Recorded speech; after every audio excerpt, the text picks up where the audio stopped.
पहले थोड़ा मैथ्स के बारे में जानेंगे कि मैथ्स आपका होता क्या है। ठीक है, अगर मैं आपको मैथ्स के बारे में बताऊं, मैथ्स और साइंस ये सब्जेक्ट्स जो है ना आपकी, ये ऑब्जर्वेशन बेस्ड सब्जेक्ट्स हैं। ठीक है, ये किसके ऊपर बेस्ड है? ऑब्जर्वेशंस के ऊपर बेस्ड है। आपका कोई भी टॉपिक आप पढ़ते हो ना, तो वो कहाँ से आया है? सबसे पहले उसे ऑब्जर्व ही किया गया है और उसके बाद उस पर कॉन्सेप्ट बनाया गया है। ठीक है, तो सबसे पहले आपकी क्या आती है? ऑब्जर्वेशन ही आती है। ठीक है, अगर मैं आपको कहूँ कि कोई साइंटिस्ट है, ठीक है, तो वो कोई कंसेप्ट कैसे बनाएगा? तो वो क्या करेगा? सबसे पहले कुछ ऑब्जर्व करेगा, है ना, कि जो पहले सिंपल सिंपल से कंसेप्ट्स बने थे ना, वो ऑब्जर्वेशन बेस्ड ही थे। ठीक है, तो सबसे पहले वो क्या करेगा? उसे ऑब्जर्व करेगा, उसके बाद वो कोई ना कोई कंक्लूजन निकालेगा। ठीक है, उसके बाद क्या निकालेगा? वो कोई कंक्लूजन निकालेगा और उस कंक्लूजन को निकालने के बाद क्या करेगा? वो और टॉपिक्स पे उसे अप्लाई करके देखेगा। ठीक है, उसे अप्लाई करके देखेगा और क्या चेक करेगा कि रिजल्ट हर बार सही आ रहा है या नहीं आ रहा। ठीक है, अगर रिजल्ट हर बार सही आ रहा है तो आपका टॉपिक क्या हो जाएगा? यूनिवर्सली एप्लीकेबल होगा। ठीक है, मतलब हर चीज पे आप अप्लाई कर सकते हो उस टॉपिक को। तो उसके बाद वो क्या करेगा? उसे एक कंसेप्ट बनाएगा और जितने भी अच्छे कंसेप्ट्स हैं वो हमारे किस में डिस्कस किए जाते हैं? मैथ्स के अंदर हमारे कंसेप्ट्स बनाए जाते हैं। ठीक है, तो हर एक सब्जेक्ट आपका किसके ऊपर बेस्ड है? ऑब्जर्वेशन। जीके में भी कई कंसेप्ट्स हैं आपके जो ऑब्जर्वेशन बेस्ड हैं। ठीक है, तो सबसे पहले आपको अपनी ऑब्जर्वेशन अच्छी करनी है।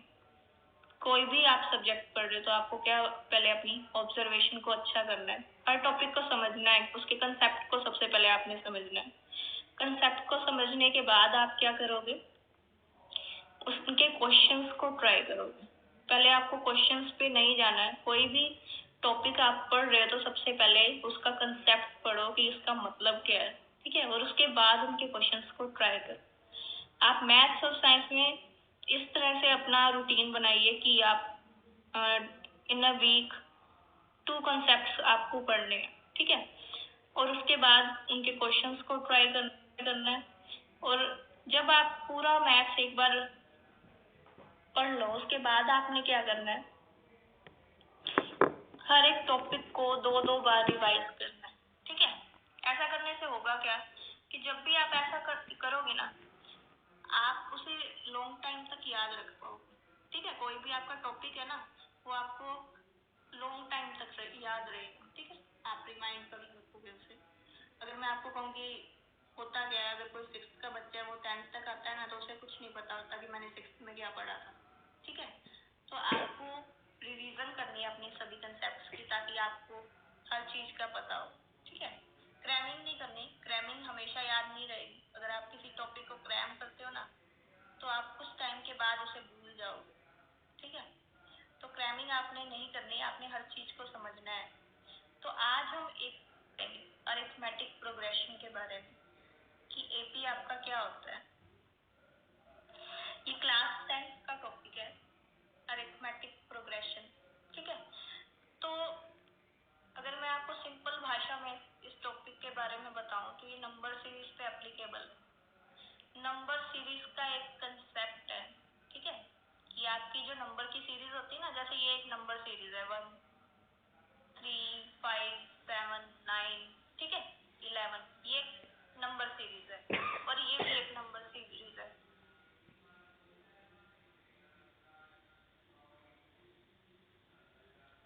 ठीक है, ये सारी क्या है? आपकी नंबर की सीरीज है। ठीक है, उसका एक कंसेप्ट है आपका अरिथमेटिक प्रोग्रेशन। अगर मैं कहूँ जनरली अगर आप कोई नंबर सीरीज बनाओ तो आप ये भी बना सकते हो। ठीक है, ये भी आपकी एक नंबर सीरीज है और ये भी आपकी नंबर सीरीज है।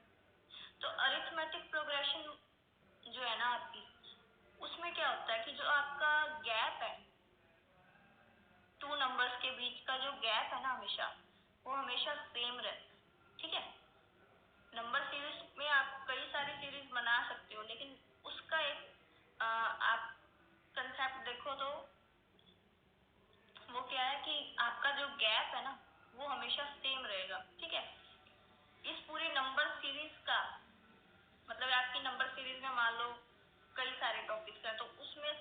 जो है आपका ये अरिथमेटिक प्रोग्रेशन, ठीक है, क्योंकि ये आप एसआई पे भी अप्लाई कर सकते हो, ठीक है, आप इसे अप्लाई कर सकते हो कई जगह पे।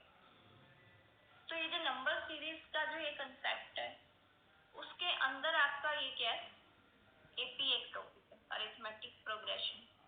इसमें होता क्या है, आपके पास एक सीरीज होती है, ठीक है, आपके पास क्या होगी, एक सीरीज होगी जिसमें 2 नंबर्स का जो गैप है ना वो हमेशा सेम रहेगा, ठीक है, नियरेस्ट 2 नंबर्स का जो गैप है वो हमेशा क्या रहेगा, सेम रहेगा।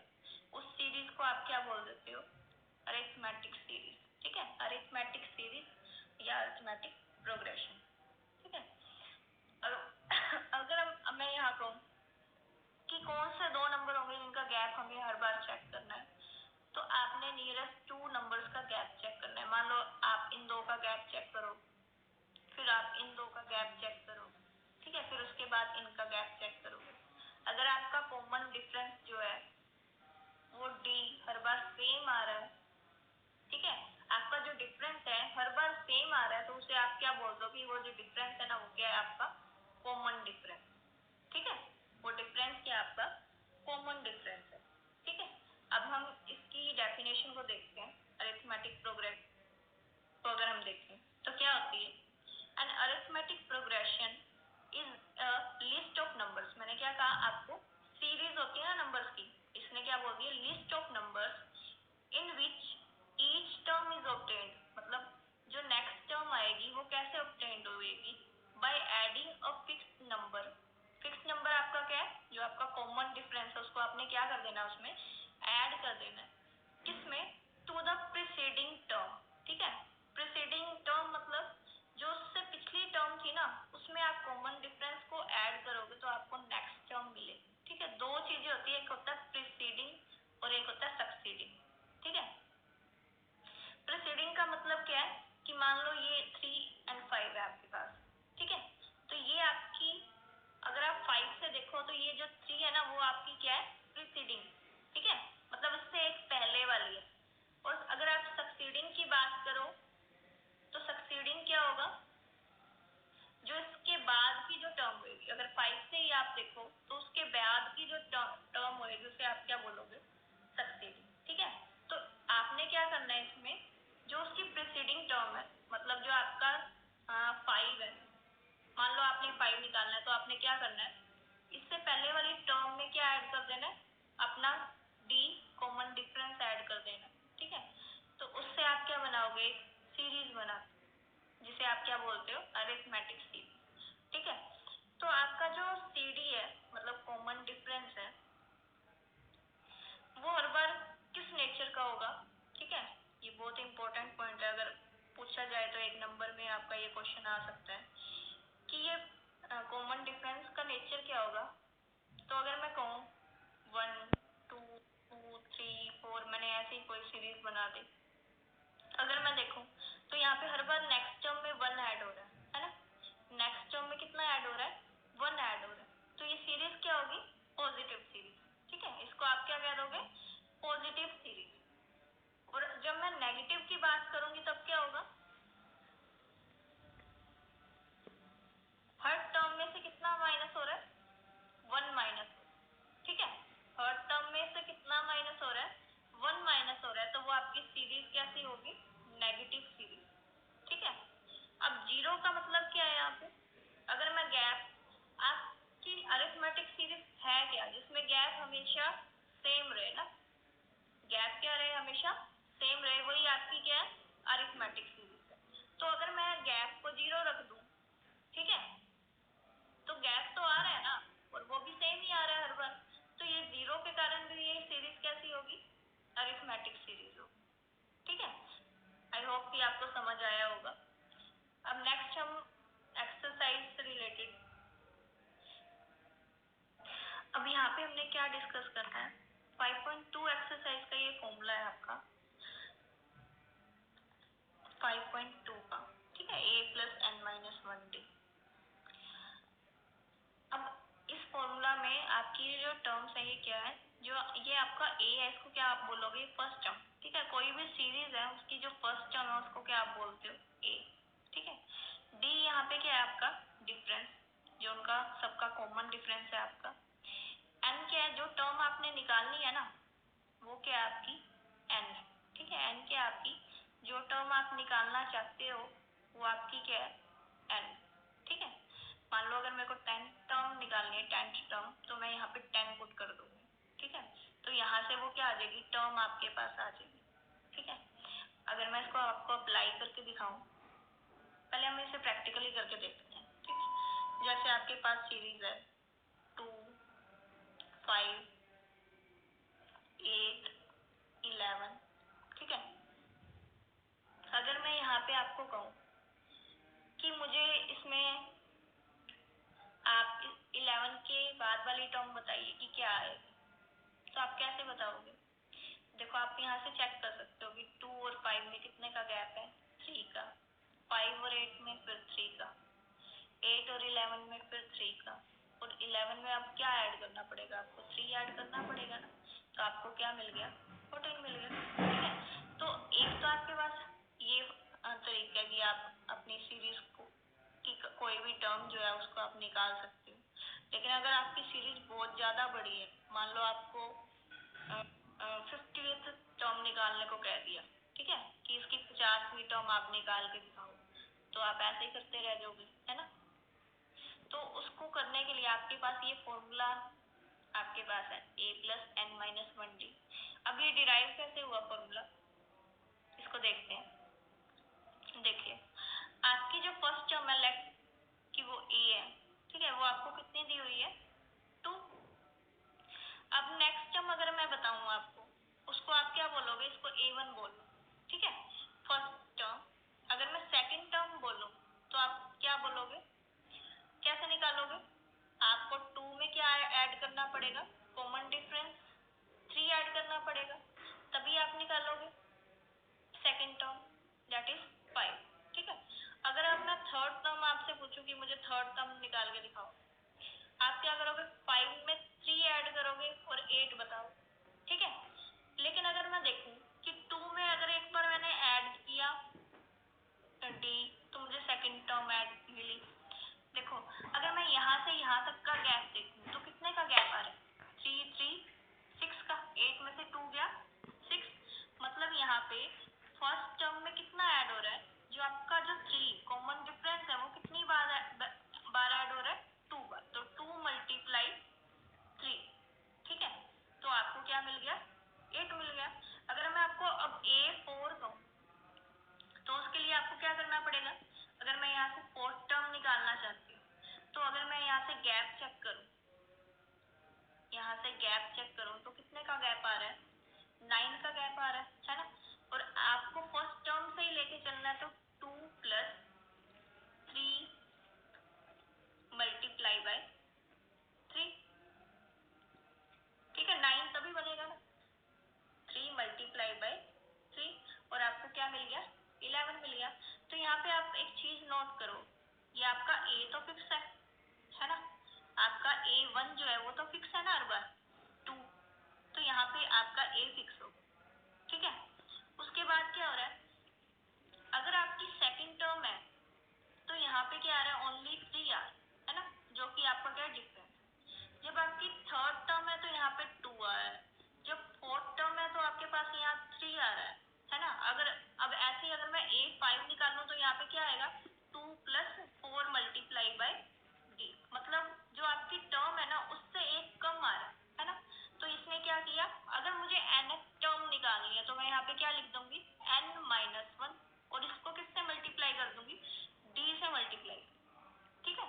और उसको किससे मल्टीप्लाई कर दिया हमने, d से मल्टीप्लाई कर दिया। तो आपका ये कंसेप्ट बना a + n-1d, ठीक है। अब इसे हम अप्लाई करके देखते हैं। मान लो आपके पास ये सीरीज है 3, पहले हम छोटी सी सीरीज लेंगे, ठीक है, 3, 7, 11, ठीक है, 15। अब मैं आपको कहूँ कि मुझे, ये आपकी फर्स्ट टर्म है, सेकंड है, थर्ड है, फोर्थ है, ठीक है, मैं आपको कहूँ मुझे फिफ्थ टर्म निकाल के बताओ कितनी हुई, ठीक है। तो n क्या हो गया, 5। अब मुझे इस फॉर्मूले में पुट करना है, तो सबसे पहले a चेक करो, आपकी फर्स्ट टर्म कितनी है, 3 प्लस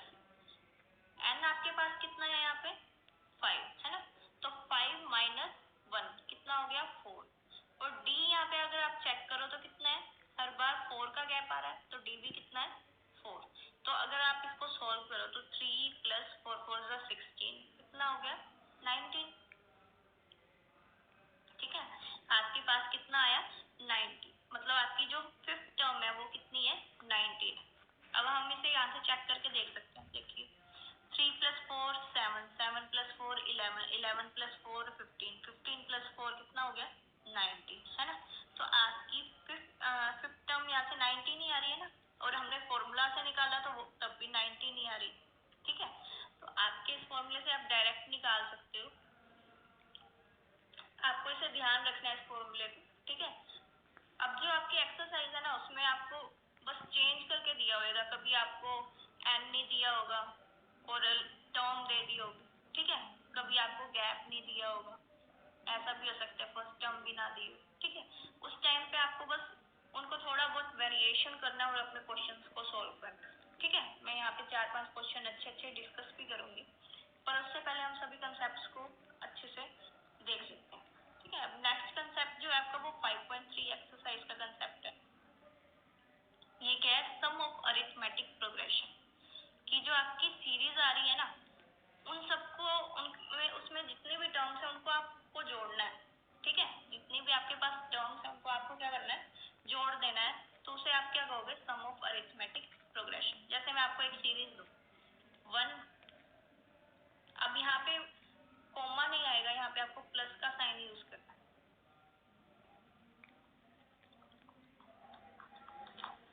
ठीक है, मान लो मेरी सीरीज इतनी थी और मैं यहाँ पे आपको कहूँ इन सब को जोड़ के बताओ कितना होगा। ठीक है, तो आप क्या करोगे, आप इसको जोड़ोगे 3 + 1 4, 5 4 + 5 9, 9 + 9 18, 18 और 7 25।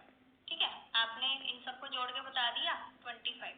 लेकिन अगर ये सीरीज बहुत ज्यादा बड़ी होती तो आप जोड़ने लगते तो आपको कितना कितना टाइम लगता। ठीक है, तो उससे बचने के लिए आपके पास ये फॉर्मूलाज होते हैं कि आप उन्हीं कंसेप्ट से ही उन फॉर्मूलाज को डिराइव करते हो, और वो आपका टाइम जो है ना बहुत ज्यादा बचाते हैं।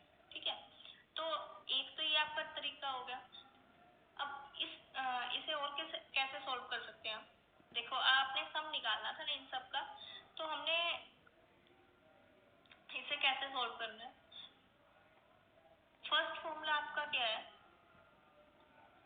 n × a + l/2। ठीक है, फर्स्ट फॉर्मूला आपका ये है। अभी आपको ये रिमाइंड रखना है कि आपको कौन सा फॉर्मूला कब यूज करना है। ठीक है, जब आपके पास लास्ट टर्म दी हो, ठीक है, आपके पास कौन सी टर्म दी हो, लास्ट टर्म दी हो, और आपको फर्स्ट भी पता हो और नंबर ऑफ टर्म्स भी पता हो, तब आपने ये फॉर्मूला अप्लाई करना। ठीक है, और आप डायरेक्ट सम निकाल लोगे उनका, जैसे मैं इसी सीरीज पे आपको अप्लाई करके दिखाती हूँ। यहाँ पे नंबर ऑफ टर्म्स आप देखिए कितनी है, 1 2 3 4 5, तो n कितना हो गया 5, ब्रैकेट स्टार्ट, a आपका कितना है 1, लास्ट टर्म आपकी कितनी है 9। ठीक है, और इसको किससे डिवाइड कर देना, 2 से डिवाइड। अब इसको अगर मैं सॉल्व करूं तो 5 × 10/2, ये 2 5 10 हो गया। 5 से आपने 5 की मल्टीप्लाई की तो आपको पास दोबारा कितना आ रहा है 25। ठीक है, एक आपने इसको ऐसे सॉल्व किया और दूसरा आपने इसको फॉर्मूला लगा के सॉल्व किया।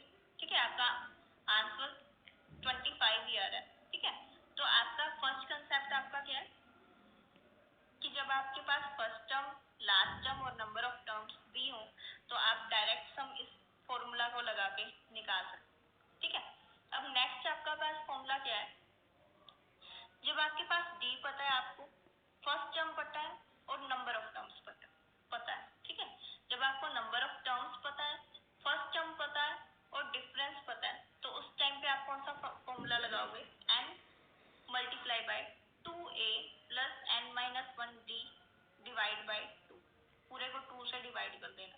ठीक है, तो ये आपका सेकंड आपका फॉर्मूला है, ये दोनों 5.3 में आपके यूज होंगे। ठीक है, 5.3 एक्सरसाइज में ये दोनों कंसेप्ट यूज होंगे। थर्ड जो है आपका, जो थर्ड कंसेप्ट है वो क्या है कि आपके पास एक सीरीज दी हुई है, और वो सीरीज है कैसी, जिसमें गैप 1 का है। ठीक है, गैप कितने का है 1 का है, तो उस टाइम पे आप कैसे यूज करोगे, मान लो आपके पास ये सीरीज है 1 2 3 4 5। ठीक है, कितने का है, हर बार 1 का गैप। ठीक है, तो इस टाइम पे आपका फॉर्मूला क्या बनेगा अगर आप चेक करो तो मैं इसमें आपको दोनों में अप्लाई करके दिखाती हूँ। अगर मैं फर्स्ट में अप्लाई करूँ, फर्स्ट वाले फॉर्मूला में, तो n मल्टीप्लाई a आपकी कितनी है 1, ठीक है, और लास्ट टर्म आपको नहीं पता, उसे भी आप क्या लिखोगे। अब देखो जो आपकी सीरीज है, आपने यहाँ पे देखी कि थर्ड टर्म अगर मैं चेक करूँ तो 3 आ रही है, फोर्थ टर्म चेक कर रही हूँ 4 आ रही है, फिफ्थ टर्म चेक कर रही हूँ तो 5th आ रही है। ठीक है, तो अगर मैं nth टर्म चेक करूंगी तो वो कितनी आएगी, n ही आएगी। ठीक है, उसको आपने 2 से डिवाइड कर दिया। तो ये आपका स्पेशल कंसेप्ट है इसका, sum of first and positive numbers. ठीक है, ये हमने फर्स्ट फॉर्मूला से डिराइव कर लिया। अब सेकंड फॉर्मूला से इसको डिराइव करके देखते हैं। एन तो फिर आपका वही रहेगा 2 मल्टीप्लाई, अब ए यहाँ पे कितना है आपका 1 है, तो 2 मल्टीप्लाई 1 2 हो गया, प्लस एन माइनस 1। अब यहाँ पे गैप भी कितने का है 1 का ही है, तो 1 से मल्टीप्लाई करोगे तो n माइनस 1 ही रहेगा, और डिवाइड बाय क्या है 2 है। तो अगर आप इसको सॉल्व करो तो आपको क्या मिल रहा है n 2 प्लस n माइनस 1। ठीक है, 2 प्लस n माइनस 1। अभी 2 में से ये 1 गया तो 1 ही बचेगा, तो क्या बचा यहाँ पे n प्लस 1, और पूरे को नीचे किससे आपने डिवाइड किया 2 से। ठीक है, तो sum of n terms, n positive terms का ये आपको डायरेक्ट फॉर्मूला मिल गया, n इंटू n प्लस 1/2। ठीक है, तो ये आपके 3 फॉर्मूलाज है जो आपकी एक्सरसाइज में यूज होते हैं। तो अब हम क्वेश्चन, ठीक है, 4-5 क्वेश्चन को डिस्कस करेंगे जिससे आपका कंसेप्ट जो है क्लियर हो जाए। तो पहले 5.1 के कुछ क्वेश्चन को हम देखते हैं।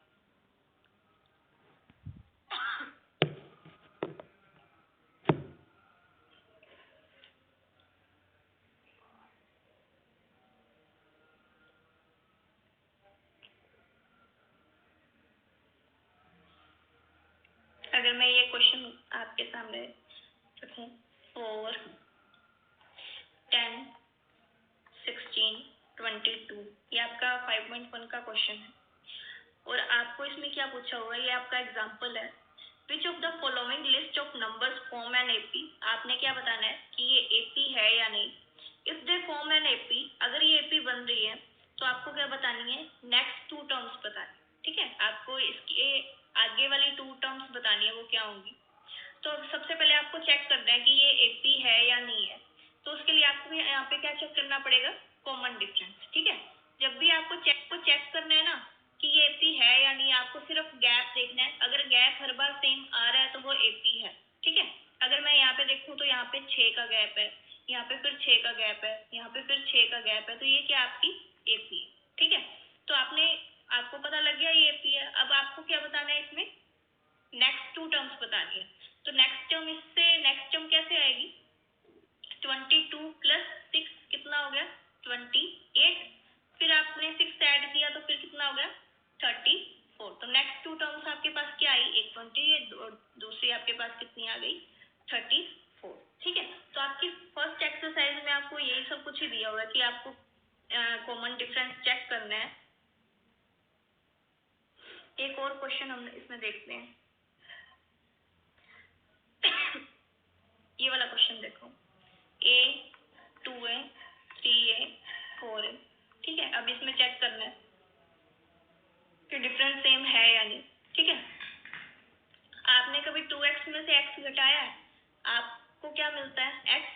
अगर मैं 3x में से 2x घटाऊं तब भी मुझे क्या मिलता है, x मिलता है। तो यहाँ पे भी वैसे ही अप्लाई करना है, 2a में से a घटाओगे तो आपको क्या मिलेगा a, 3a में से 2a घटाओगे तो फिर आपको a मिलेगा, 4a में से 3a घटाओगे फिर आपको a मिलेगा। तो common difference her bar a आ रहा है, तो ये भी एक AP है। ठीक है, अब नेक्स्ट एक्सरसाइज को हम डिस्कस करते हैं 5.2 को।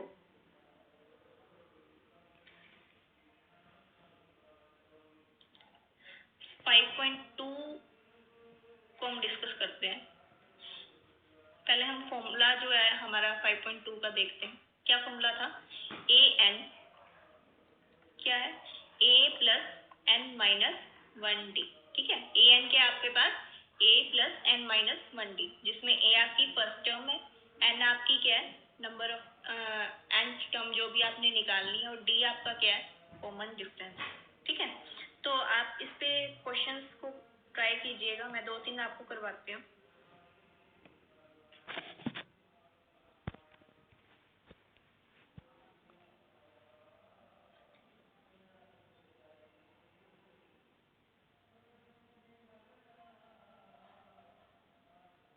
जैसे ये वाला क्वेश्चन है सिंपल सा, फर्स्ट एग्जांपल है आपका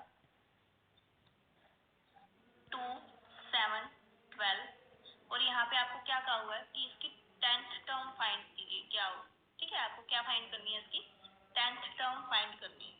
तो आप इसको इस फॉर्मूला से कैसे करोगे, आपके पास ए फर्स्ट टर्म कितनी है, 2। ठीक है, जो जो पहले चीजें दी हुई है उसको आप लिखोगे। ए आपके पास 2 है, अगर यहाँ से अगर हम एन देखें तो एन कितनी है आपकी, 10th टर्म निकालनी है तो 10। ठीक है, और डी यहाँ पे कितना है, 5 का गैप है हर बार, तो डी आपके पास कितना है, 5। ठीक है, अब हमें 10th टर्म निकालनी है, तो हम यहाँ पे क्या लिखेंगे, ए 10 इक्वल टू, ए कितना है आपके पास, 2 प्लस एन 10 माइनस 1, डी कितना है आपके पास, 5। तो कितनी आएगी आपकी टर्म, 2 प्लस 9 5 45, आपकी 10th टर्म कितनी क्या है इसके में, 47। ठीक है, ये बहुत सिंपल सा क्वेश्चन है आपका, मैं आप टाइप यहाँ पे कवर करवा देती हूँ। अब नेक्स्ट टाइप देखो आप, आपको दिया हुआ है कि जो थर्ड टर्म है आपकी एपी की, थर्ड टर्म वो 5। ठीक है, थर्ड टर्म क्या है, 5 है। 7th टर्म क्या है आपके पास, 9। ठीक है, और अब आपको क्या पूछा है, इसने पूछा आप इसको एपी बना के दिखाओ। ठीक है, अब एपी बनाने के लिए आपको एक तो फर्स्ट टर्म चाहिए, एक डी चाहिए ना। अगर आपको फर्स्ट टर्म पता लग जाए और डी पता लग जाए, आप एपी बना लोगे ना। तो हमें सबसे पहले ए और डी को निकालना है। तो अगर मैं ए 3 को लिखूं, तो ए 3 हमारे पास क्या होता है, ए प्लस 2डी। ठीक है, और ये किसके बराबर है, 5 के बराबर। ए 7 आपके पास क्या है, ए प्लस 60 इक्वल टू 9। ठीक है, अब इन दोनों को हम सॉल्व कैसे करेंगे, इनको एलिमिनेशन मेथड से सॉल्व करते हैं इनको। ए प्लस 2डी को यहाँ लिखते हैं, अगर मैं इसमें से ये सब्ट्रैक्ट करूं तो ये कैंसिल आउट हो जाएगा, और 6 में से 2 गया तो 4, 4d इक्वल टू 9 में से 5 गया 4। तो गैप कितने का है हर बार, 4 से 4 कैंसिल, 1। ठीक है, तो d आपका यहाँ से कितना आ गया, 1। अब आपको a निकालना है। a आप कैसे निकालोगे, इस इक्वेशन में आप पुट करो a प्लस 2d कितना है आपके पास, 1। ठीक है, इक्वल टू 5। अब यहाँ से a आपके पास कितना आएगा, 5, ये 2 मल्टीप्लाई बाय 1 2, इधर जाके राइट हैंड साइड -2, तो a कितना आ गया आपके पास, 3। ठीक है, अब आपको a भी पता लग गया, d भी पता लग गया, तो आपको सीरीज बनाने को कहें तो आप क्या कहोगे, फर्स्ट टर्म आपके पास कितनी है, 3। नेक्स्ट टर्म आपको क्या करना, 3 plus 1 4, next term 5, 4 plus 1 5, 5 plus 1 6। तो इस तरह से आपकी क्या बन रही है, पूरी सीरीज बन रही है। ठीक है, 5.2 में इस टाइप के क्वेश्चंस आपको दिए हुए हैं।